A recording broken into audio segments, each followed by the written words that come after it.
అనుపమ గారు, అంటే రీసెంట్‌గా నేనొకటి విన్నానండి. అన్‌న్యాచురల్ డెత్స్ హ్మ్. అంటే సూసైడ్ చేసుకున్నా గానీ, లేకపోతే బలవన్మరణం అంటే వేరే వాళ్ళ ద్వారా చంపబడ్డా గానీ, హ్మ్. ఇలాంటి డెత్స్ ఎప్పుడైనా ఫ్యామిలీలో జరిగితే, వాళ్ళు ఫ్యామిలీకి సంబంధించిన ఇంకొక 5గురిని గానీ, 9 మందిని గానీ వాళ్ళతో పాటు తీసుకెళ్తారు అంటారు. అంటే within short span of time ఫ్యామిలీకి సంబంధించిన వాళ్ళు ఒక్కొక్కళ్ళు చనిపోతూ ఉంటారు అని అంటారు. అంటే రీసెంట్‌గా మాకు తెలిసిన ఒక ఫ్యామిలీలో అలా జరిగింది. ఓకే. అది ఎంతవరకు నిజమంటారు? నిజంగా అలా ఉంటుందా? అంటే నేను కూడా కొన్ని విన్నాను కేసెస్. హ్మ్. కానీ నేను జన్మ జాతకం ప్రకారం మనం గనక చూసుకుంటే టెక్నికల్లీ స్పీకింగ్ ఏంటంటే అన్‌న్యాచురల్ డెత్ మీరన్నట్టు సూసైడ్ అవ్వచ్చు, లేపోతే యాక్సిడెంట్స్ అవ్వచ్చు, లేపోతే ఎవరినన్నా అన్‌ఎక్స్‌పెక్టెడ్‌గా మర్డర్ చేయడం హ్మ్. ఇట్లాంటివన్నీ కూడా అన్‌న్యాచురల్ డెత్ కిందకే వస్తాయి. సో, వీళ్ళ సోల్ ఇమ్మీడియేట్‌గా క్రాస్ ఓవర్ అవ్వదు. వేరే హ్మ్. డైమెన్షన్‌లోకి క్రాస్ ఓవర్ అవ్వకుండా ఈ చుట్టుపక్కలే మనకి సటల్ బాడీ రూపంగా తిరుగుతూ ఉంటుందన్నమాట. అంటే మన ఓకే. కంటికి కనిపించదు. కాకపోతే స్పిరిట్ రూపంగా మారిపోయి హాంట్ చేస్తూ ఉంటుంది. వీక్ ఆరా ఉన్న వాళ్ళకి పొసెస్ అయ్యే ఛాన్సెస్ ఉంటాయి. And at the same time ఆ ఫ్యామిలీ మెంబర్స్ ఇప్పుడు సోల్‌కైతే తెలుస్తుంది కదా! స్పిరిట్‌కైతే తెలుస్తుంది. ఎవరి వల్ల చంపబడింది ఈ బాడీని అనేదైతే తెలుస్తుంది కాబట్టి, హ్మ్. వాళ్ళ ఎదుగుదలని కొద్దిగా ఆల్టర్ చేయడానికి కూడా స్పిరిట్‌కి పాసిబిలిటీస్ ఉంటాయి. హ్మ్. సో, ఇది మనకి క్లాసిక్స్ ప్రకారం చూసుకుంటే దీన్ని కర్సెస్‌లో మనం ఏదైతే డిస్కస్ చేసుకుంటున్నామో, హ్మ్. కర్సెస్‌లో దీన్ని ప్రేత బాధ అని చెప్పేసి అంటూ ఉంటారు. ప్రేత బాధ. ప్రేత బాధ. అంటే హ్మ్. స్పిరిట్‌ని మనము సంస్కృతిలో ప్రేత అని పిలుస్తాం గాబట్టి, హ్మ్. సోల్ కాదు. స్పిరిట్. అంటే సోల్ నెగెటివ్ ఎనర్జీని అంటే నెగటివిటీ ఇక్కడ ఎట్లా అంటే, ఆ నెగెటివ్ ఎమోషన్స్ ఫిల్ అయిపోయి ఉన్న సోల్ కాబట్టి అది స్పిరిట్ కిందకి కన్వర్ట్ అయిపోతుంది. Okay. So, always problem create చేయడానికి రెడీగా ఉంటుందనమాట. ఏదో ఒక రకంగా ఆబ్స్టికల్ క్రియేట్ చేయడానికి ఇలాగా. హ్మ్. సో, ఇది ప్రేత బాధ కిందకి కౌంట్ అవుతుంది. ఈ ప్రేత హ్మ్. బాధ ఎప్పుడు జన్మ జాతకంలో ఏర్పడుతుందంటే, ఎవరి జన్మ జాతకంలో అయినా సరే శని కేతువుల యుతి ఉంటే సాటర్న్ అండ్ కేతు హ్మ్. ఈ యుతి జరిగినప్పుడు ప్రేత బాధ అనేది మనకి స్ట్రాంగ్గా రిఫ్లెక్ట్ అయ్యే ఛాన్సెస్ కనిపిస్తాయి. ఈ సాటర్న్ కేతుతో పాటు మనకి గులిక మాంది ఈ గులిక మాంది ఏంటి అంటే ఉపగ్రహాస్ అన్నమాట. ఓకే. మనకి కామెట్స్ అనండి మనం ఎట్లా అయితే సైంటిఫిక్ హ్మ్. ఆస్ట్రోనామికల్‌గా మనము కామెట్స్, మీటియర్స్ ఎట్లాగైతే అనుకుంటామో, ఆ రకంగా మనం కన్సిడర్ చేసుకోవచ్చు గులిక మాంది. హ్మ్. ఈ 2 గులిక మాంది కూడా మాక్సిమమ్ డిస్ట్రక్షన్ కాజ్ చేసే ఎనర్జీస్ ఉన్న ఆహ్, ఉపగ్రహాస్ అన్నమాట. హ్మ్. సో, ఈ సాటర్న్, కేతు కంజంక్షన్ ఈ గులిక మాందితో గనక ఏర్పడితే ప్రేత బాధ మనకి క్లియర్ కట్‌గా కనిపించే ఛాన్సెస్ ఉంటాయన్నమాట. హ్మ్. అది ఏ భావంలో ఏర్పడినా సరే దాని ఎఫెక్ట్స్ ఆ భావానికి సంబంధించి కనిపిస్తది. ఫర్ ఎగ్జాంపుల్ లగ్నంలోనే శనికేతువుల యుతి పడిందనుకోండి, హ్మ్. పారానాయిడ్ అయిపోతారు పర్సన్. ఓకే. పారానాయిడ్ అయిపోయి బైపోలార్ డిసార్డర్స్ లాగా అయిపోవడము, లేదా హ్మ్. స్కిజోఫ్రీనియా మనకి చాలా ఫ్రీక్వెంట్‌గా కనిపిస్తున్న ఒక మెంటల్ డిసార్డర్. మల్టిపుల్ పర్సనాలిటీస్ హ్మ్. కనిపిస్తూ ఉంటాయి. సో, వీళ్ళకేంటంటే ఏదో ఎంటిటీ కనిపిస్తూ ఉంది. ఏదో ఎంటిటీ నాతో మాట్లాడుతున్నట్టు, వినిపిస్తున్నట్టు వీళ్ళ లోపల వీళ్ళే సకంబ్ అయిపోతూ ఉంటారనమాట. హ్మ్. ఈ కాంబినేషన్స్ ఎప్పుడు వర్స్ట్‌గా ఉంటాయంటే ఎక్కడ అంటే ఫోర్త్ హౌస్‌లో, హ్మ్. ఫిఫ్త్ హౌస్‌లో. ఎందుకంటే ఫోర్త్ హౌస్ వచ్చేసి మనకి సుఖస్థానం అవుతుంది. And at the same time మన హోమ్ ఎన్వైర్న్‌మెంట్‌కి సంబంధించిన, డొమెస్టిక్ ఎన్వైర్న్‌మెంట్‌కి సంబంధించిన స్పాట్ అన్నమాట. ఓకే. గృహానికి సంబంధించి. సో, గృహ వాతావరణంలో సరిగ్గా పీస్ ఉండదు. మెంటల్ పీస్ ఉండదు.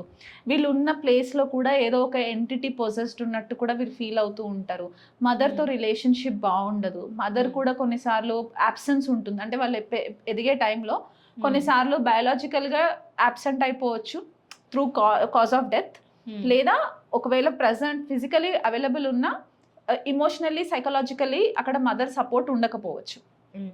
సిక్స్త్ హౌస్‌లో వచ్చేసరికి రోగస్థానం గాబట్టి, శత్రుస్థానం గాబట్టి, ఇక్కడ కొంచెం ఆల్టరేషన్ ఉంటుంది. ఎందుకంటే పాపగ్రహాలు షష్ఠ స్థానంలో కొద్దిగా బెటర్‌గా ఉంటుంది గాబట్టి, ఇక్కడ మరీ అంత పీడింపబడకపోవచ్చు గానీ, లిటిగేషన్స్ ఉంటాయి. కోర్ట్ లిటిగేషన్స్, ల్యాండ్‌కి సంబంధించి లిటిగేషన్స్ ఇట్లాంటివి ఉండే ఛాన్సెస్ ఉంటాయి. ఓకే. అష్టమ స్థానంలో శనికేతువులు పడితే మాత్రం అది కొద్దిగా డేంజరస్‌గా ఉంటుంది. హ్మ్. ఎందుకంటే, ఈ అష్టమ స్థానంలో శనికేతువులు విత్ గుళిక మాంది కొన్ని కాంబినేషన్ గనక పడితే వీళ్ళు ఈ ప్రేత బాధ ఈ లైఫ్లో నుంచి వచ్చిన ప్రేత బాధ కాదు, this is coming from several past lives okay. Through family generations.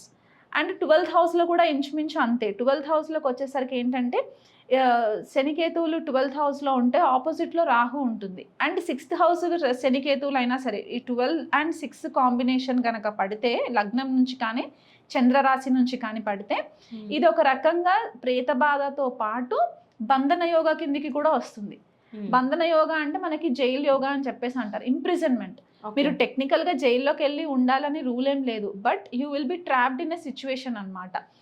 ఆ ట్రాప్లో నుంచి మీకు రావడానికి చాలా సమయం పట్టేస్తుంది, బయటికి రాలేం. ఎందుకంటే Shani first of all delay cause చేస్తారు, అంత ఈజీగా మన కర్మలన్నీ క్లియర్ అవ్వడానికి ఛాన్సెస్ ఇవ్వరు.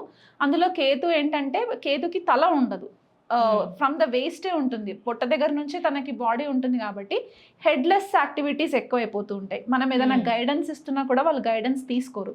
సో ఆల్వేస్ ఏమవుతుందంటే వీళ్ళ ఫ్యామిలీలో కనుక చూసుకుంటే ఇమీడియట్ ఫ్యామిలీ మెంబర్స్లో కానీ లేదా ప్రీవియస్ జనరేషన్స్ ఫ్యామిలీ మెంబర్స్లో కానీ కంపల్సరీ అన్యాచురల్ డెత్ జరిగి ఉంటుంది. ఇది మనము వాళ్ళని వెరిఫై చేసుకోవచ్చు, క్లయింట్స్ని మనం అడగచ్చు, మీ ఫ్యామిలీస్లో ఎవరైనా అన్యాచురల్గా చనిపోయారా. ఇప్పుడు ఫర్ ఎగ్జాంపుల్ ఒక కేసు వచ్చింది నా దగ్గరికి, Saturn Ketu combination, I believe తులా లగ్నం అనుకుంటా, 9th హౌస్లో పడింది ఆ అమ్మాయికి. ఆ combination Saturn Ketu combination 9th హౌస్లో ఉంది.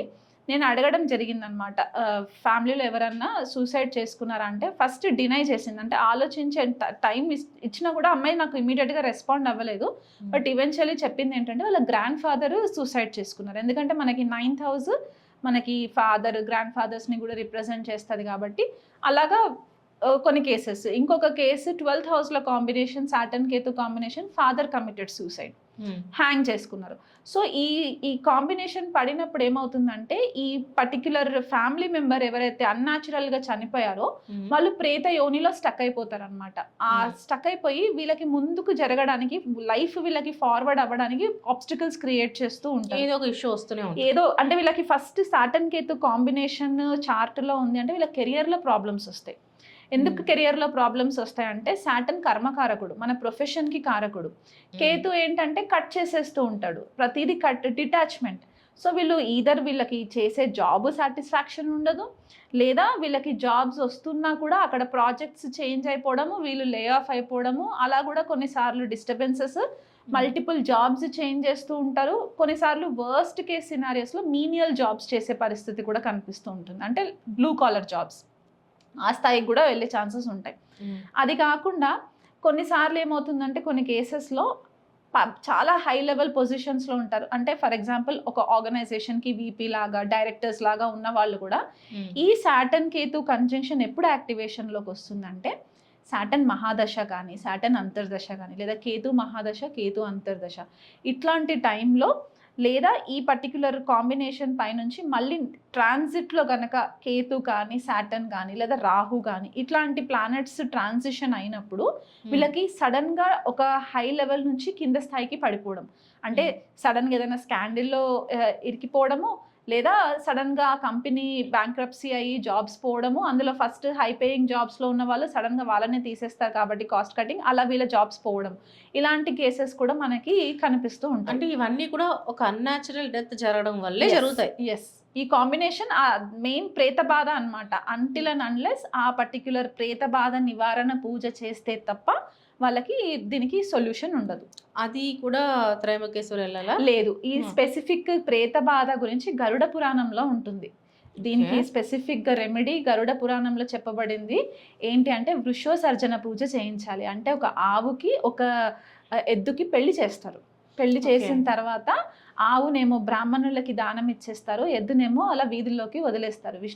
విష్ణు చక్రం అండ్ శంకు అచ్చులు వేసేసిన తర్వాత మళ్ళీ అటు ఫాదర్ సైడ్ 7 generations అని మనం చెప్తాం జనరల్గా, బట్ 7 generations చనిపోయిన వాళ్ళ పేర్లు మనకి తెలియదు కాబట్టి చనిపోయిన వాళ్ళ లిస్ట్ ఎంతమంది అయితే ఉన్నారో వాళ్ళ గోత్రనామాలతో సహా, ఇక్కడ మదర్ యొక్క జనరేషన్ సైడ్ మొత్తం వాళ్ళ గోత్రనామాలతో సహా చనిపోయిన వాళ్ళ పేర్లందరివి చదివి వాళ్ళకి పిండ ప్రదానాలు చేసి ఈ ఆవు ఎద్దుకి పెళ్లి చేసి వదిలేసిన తర్వాత బ్రాహ్మణులకి దానం ఇచ్చిన తర్వాత అప్పుడు ఆ ప్రేత బాధ నుంచి వాళ్ళకి విముక్తి రావడం అనమాట. చనిపోయిన సోల్స్, డిపార్టెడ్ సోల్స్ ఎవరైతే ఉన్నారో ఇది రెమెడీ స్పెసిఫిక్గా గరుడ పురాణంలో చెప్పింది కాబట్టి ప్రేత బాధకి ఎవరైనా ఉంటే కనుక ఈ రెమెడీ వాళ్ళు ఖచ్చితంగా చేయించుకోవాలి.